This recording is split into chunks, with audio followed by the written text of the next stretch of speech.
In this video, we are going to talk about quite an interesting and popular theory in organizational behavior, and it's called the Attribution Theory. And it is a bit tricky, and it from the first look can seem a little bit hairy. So let's start simply with the definition.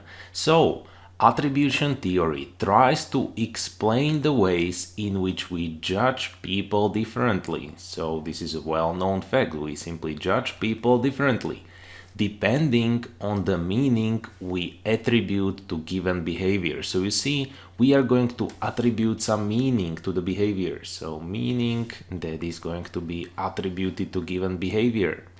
We attempt to determine if it is internally, and now let me change the color, if it is internally or externally caused. So this is the important part. So we are looking what has caused the given behavior, whether it was internally or externally caused. And after we determine if it was internally or externally caused, after that we simply attribute some meaning to this behavior, and according to that we are going to judge people differently. So this definition should be read, from the back to the front a little bit to understand it better. So this way, and then we move this way. So let's take a look at internal and external causes. We have defined both of these. So here we have our internal cause, and right over here we have our external cause. So when we say that something is internally caused are those we believe to be under the personal control of individual. So some situation happens and a person reacts to this situation.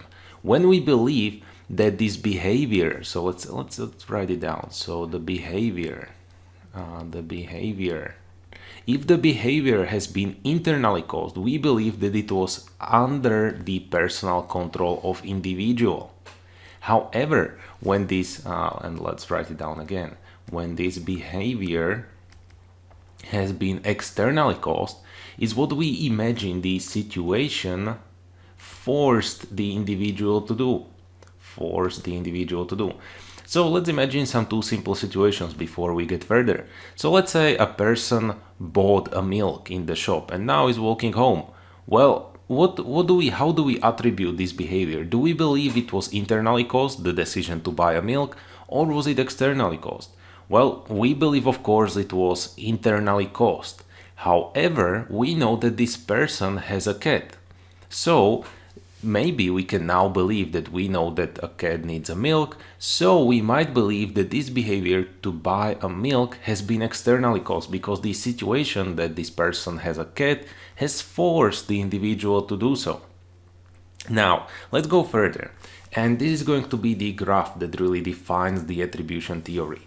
So at first we have some, let's say, observation. So we have some observation, and as we have mentioned in the previous video, we always interpret somehow our observations. So then we have interpretation, and finally from these interpretations we are going to attribute the causes, what has caused the situation. So finally there is the attribution of cause. So we are going to go from the left to the right. So as you can see, the individual behavior of some person that we have just observed, we are going to evaluate it under 3 dimensions or under 3 factors. So the first dimension is going to be distinctiveness. So that is the first one. The second dimension or the second factor is the consensus. And third one is the consistency. And now in all of these 3 factors or all of these 3 interpretations, we are going to determine whether it gives us a hint that the attribution should be either external or internal. So let's say we have one over here, second one over here, then internal again and external again. And let me just finish my drawing. So we have internal and external. And let me also finish this one. So we have observation, then we interpret it under these three dimensions, and then we attribute the cause either internally or externally.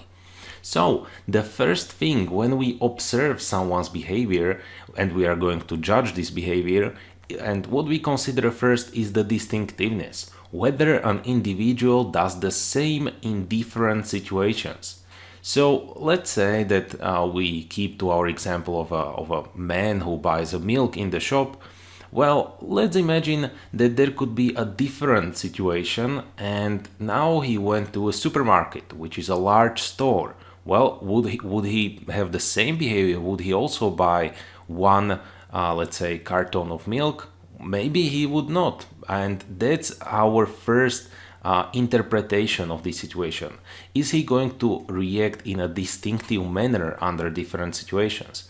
Well, and then we decide whether it was internally and externally caused. So if this person would act, or let's state it this way, if this behavior that we are observing, that a man buys a milk, if we consider it usual, then we attribute it internally. However, if we consider it unusual, then probably the cause is attributed externally. Secondly, we have the consensus. This is factor that tells us, or we judge it, whether others who face similar situation behave in the same way. So we are looking at the others. And well, it's quite hard in the example. Maybe I did not give the best example, but I think you can grasp it quite well. We have some situation and we think, well, what would others do in this person's situations?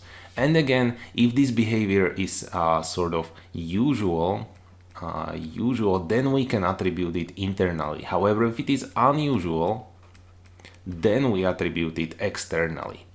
Finally, the consistency. Now, this is a little bit tricky. Whether the person reacts the same over time. Now, this thing goes vice versa compared to the others. If the person would react the same over time, well, we can say that it was internally caused. And if the person would react differently, well, we can say it was externally caused. So, at least from my perspective, from the attribution theory, it is super important to remember that we always try to judge people differently, and we are giving a meaning to their behavior, and we are trying to decide whether the behavior has been internally or externally caused. And now this flow of logic. We have some individual behavior, and we are judging it under three perspectives, which is the distinctiveness, which is whether an individual does the same under different situations. Then we have consensus, whether others who face similar situation behave in the same way. And finally, the consistency, if this person reacts the same over time. And finally, you see, for instance, we are going to score, so let's say on this one we would score internally, this one would be externally, and this one would be internally again. So as you can see, we have 2 points for internally and 1 point for externally. So we would decide that this behavior has been internally caused.